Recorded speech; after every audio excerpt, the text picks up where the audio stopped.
Hello again, this is Eric Arnold coming back to you from our secondary studio, not in the sports barn this morning.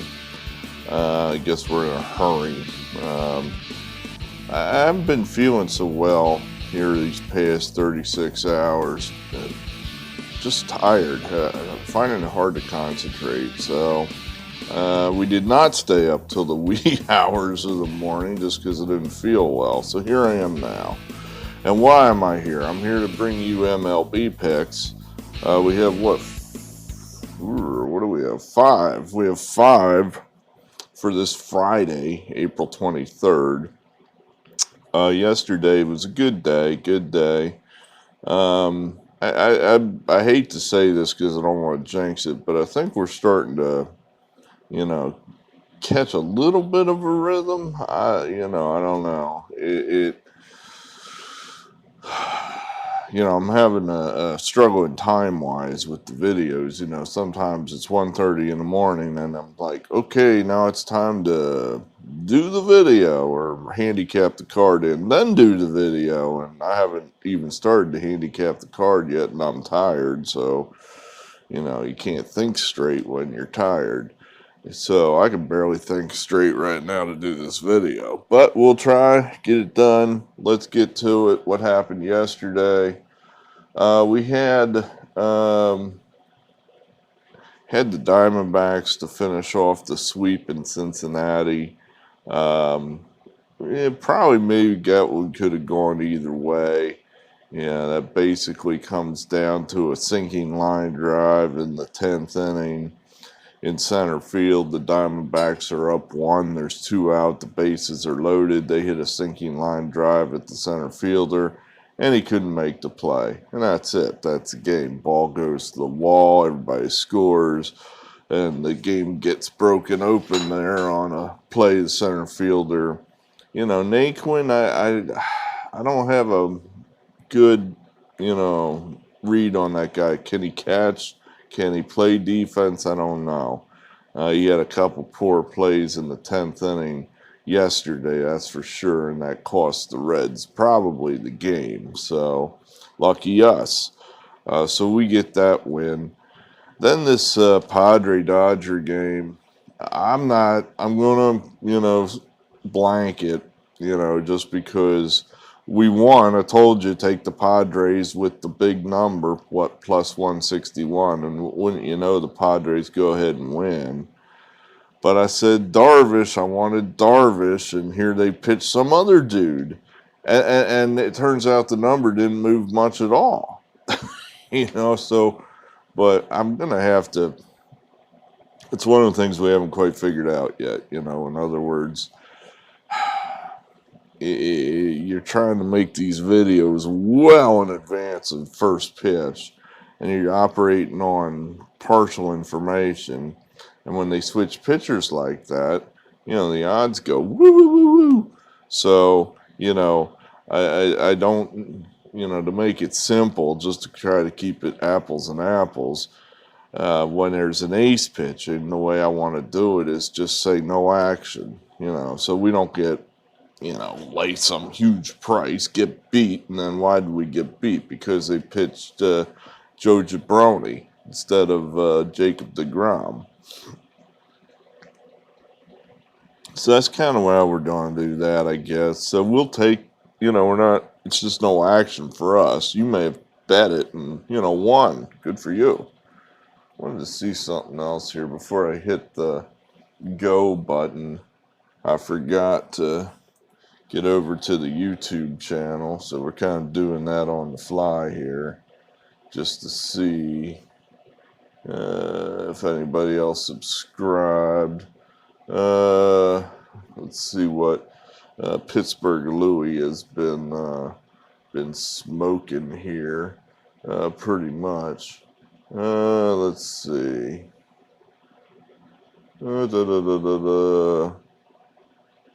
Yeah, another two winners for him yesterday. He had the Pirates over the Tigers, and then he had the Cubs over the Mets. So, yeah, that dude's on fire. his picks are in the comments. Pittsburgh Louie. Did I read that right somewhere? I'm looking here on the comments. No, yeah, I don't know. I thought I read somebody said Stan Musial was her favorite player growing up. Uh, it's like, well, I read somewhere that the MLB's, average demographic for fandom was like 68 years old, so that about fit there. So it's like, yeah. Well, Stan Musial, he was retired when by the time I started following baseball. So, yeah. Well, hey, this is kind of why I'm making these videos, is because I want to hone my handicapping skills so when I'm completely retired, totally 100% retired, and I'm sitting at home, with nothing to do all day long, then I can, fill out my card every day, and that'll be what I passes for action for me. Won't be able. I'm picturing myself 90 years old, and I can't really, try to. You got to keep moving. If you're old, you got to keep moving. Once you stop moving, you're dead. So you can't just sit in your chair all day long. But you can't move all day long either when you're 90 years old. So you know. But anyway, yeah, that's kind of where I'm projecting myself. When that's one of the things I don't miss about being older and having my AARP card. I don't have to sit there in front of other people anymore and say, well, where do you see yourself in 5 years? I always hated those kind of questions. It's like, but you're, there with your hat in hand trying to get a job or get something from that guy. So you got to answer their stupid questions. Oh, where do you see yourself in 5 years? I see myself in year 7 of this 10-year project. That's where I see myself. So, where were we? Yeah, so it was a good day. I mean, we had the winner there with the Diamondbacks, and then we would have won with the Padres had they not switched starters. Probably. Who knows? Darvish might have got blown sky high. I guess we'll find that out tonight. He's going to pitch tonight. Anyway, where were we? So let's find out. Let's get to today's games. I don't know. I didn't see anything in the news that was really, noteworthy, that I really wanted to talk about at this juncture. So, see, now this early game doesn't have a number on it at the moment, and for the life of me, I can't figure out why. I'm reading previews and trying to figure out why is this not on the board. I don't know.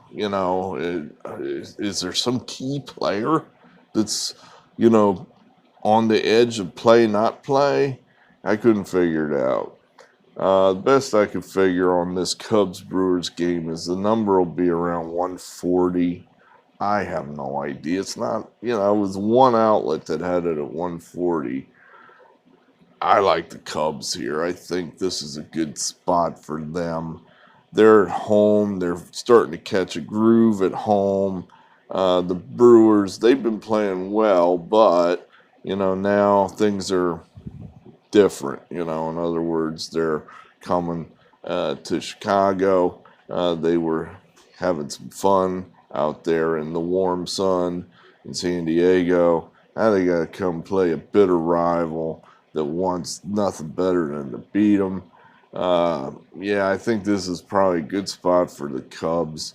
Hendricks was bad the last time out. I like him to bounce off of that bad start and pitch much better. I think he will. I think he'll keep the ball in the ballpark. I think that the Brewers' offense is not nearly as good as the Braves' offense. That's who beat him the last time out. So, Anderson pitching for the Brewers, he's probably their weak link in that starting rotation. I guess him and Hauser, if you will. It kind of seems like the kind of pitcher the Cubs might do well against, a left-hander. Rizzo's right-handed. Baez is right-handed. Rizzo, he's a left-handed hitter, but I think he's one of those rare lefties that the lefty-lefty matchup doesn't bother him that much. He generally is able to, hold his own against left-handers. So I think this squares up pretty well for the Cubs. So we're going to lay the number, just a 1 star there, because I don't totally trust the Cubs. But we'll play the 1 number there and see if they can't keep it going. The Yankees. Here's the thinking there. I think maybe the Yankees have hit the floor. The bottom has been reached on the Yankees. They won last night. So maybe, there's a saying in the stock market that you don't try to catch a falling knife. So the Yankees maybe they're no longer falling. Maybe they've hit the floor and the knife is laying on the ground and we can pick it up. Kind of like Bitcoin. You probably wouldn't want to buy Bitcoin at the moment. You probably wait for that to hit the ground and then start moving back up again before you buy it. But the Yankees here, I think, they always play pretty well against the Indians. They got out of Yankee Stadium. That was bad karma there. People booing, people throwing shit on the field. All bad. So, get out of town for a week. Eat some room service. Do they let these guys get out of their hotel rooms yet? I mean, some of these guys, I think a lot of these guys have been vaccinated now. With them here in Pennsylvania, it's basically anybody that wants a vaccine now can get it. And, there are some lines in some places and there's some difficulty getting appointments, but basically if you drive to any kind of rural pharmacy somewhere, you can probably walk right in. So I'm thinking a lot of these players have been vaccinated. So I don't know if MLB is relaxing their draconian protocols yet. They certainly should be. I'm hoping the Yankees feel a little better about themselves now and they're getting ready, to swing the bats a little bit, put some runs on the board. So we're going to, just a 1 star there again. These are 2 games that I'm not crazy about, and if we lose them, I'm going to go, son of a bitch, I wrecked my night again with 2 marginal games at pretty hefty prices. Not huge prices, but still. But I do kind of, I think our rationale is okay here. I think we're, like I said, the Yankees, they may have just needed to get the hell out of Yankee Stadium, get away from their bitter, angry fans. Explain that one to me. You got how many titles? 27 titles? And your fans are angry and bitter? Why don't you come walk a few miles in the shoes of a Philadelphia Phillies fan? Why don't you try that, Yankee fans? But, all right. Now, we like this game a lot, this Angels-Astros game. This fits the model, likes the game. I think it makes a lot of common sense. They took Trout out of the game last night. Mike Trout, was he the MVP last year? I mean, he's almost the MVP every year practically. He's, the modern day Mickey Mantle. And they took him out of the game because he got hit on, he's right-handed. So he got hit on the elbow with a pitch, and I guess it hurt him so much they had to take him out of the game. And the preview says, don't worry about it. He'll play. It'll be all cool. It'll be all cool? I mean, in less than 24 hours, you were hurt so bad you had to come out of the game. Now you're perfectly fine? I doubt it. If he does play, I don't think he's going to play very well. So, advantage, Astros. Same thinking here with the Astros.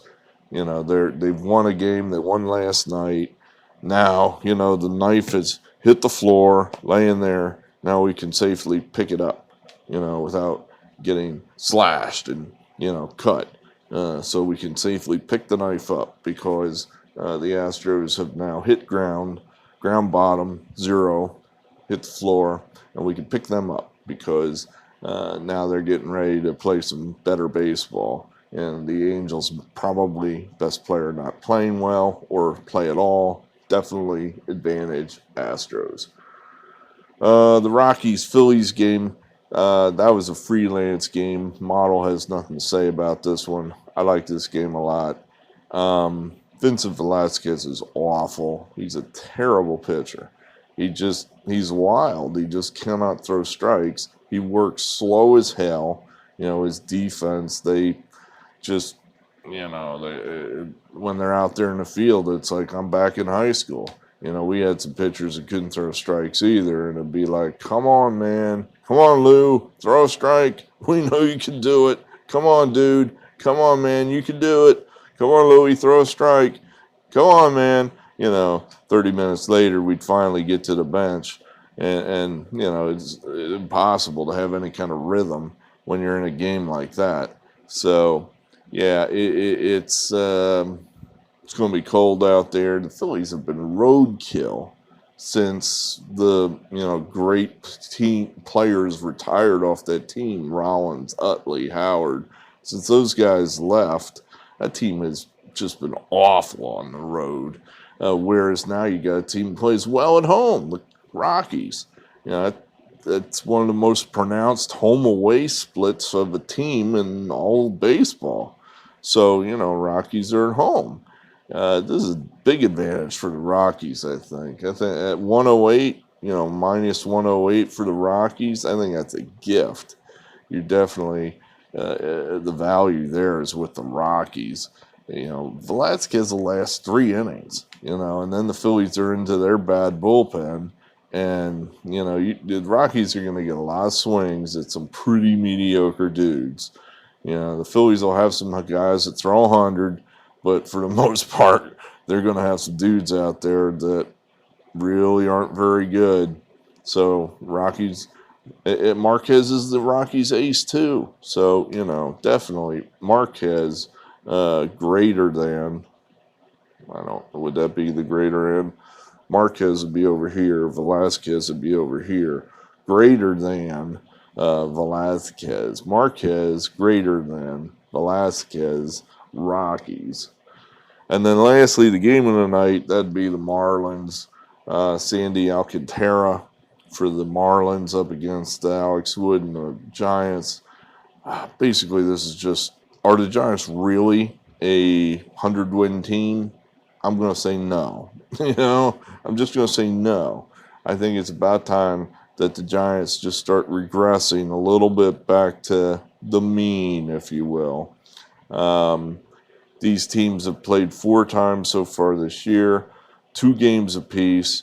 You got the runs scored perfectly equal. I expect this to be a very close game, and we're getting plus 121. Advantage Marlins, definitely. So, just think this is a spot where the Marlins, this is one of these annoying teams that comes into your stadium and you're thinking, oh, that's easy, sweep or win 3 out of 4. And next thing you know, they've taken two out of 3 or something, and you say, who are those guys? So, I expect the Marlins to play really well and give the Giants a tough game and, probably steal the game. So, we'll take the Marlins. That's the top play. Astros, Rockies after that, and then cross your fingers with those other 2 falling knives that we hope have hit the ground. And now we're picking them up. And hope we don't cut ourselves with the Cubs and the Astros. Good, or not the Astros. Oh, I almost said that correctly. The Cubs and the Yankees. Almost said that correctly. I told you I'm tired. Very good. We'll talk to you again. Let's have some good baseball this weekend. Thanks for everybody that views the videos, makes comments. Thanks to Pittsburgh Louie, one of our #1 fans. and appreciate everybody. Signing off, Eric Arnold, out.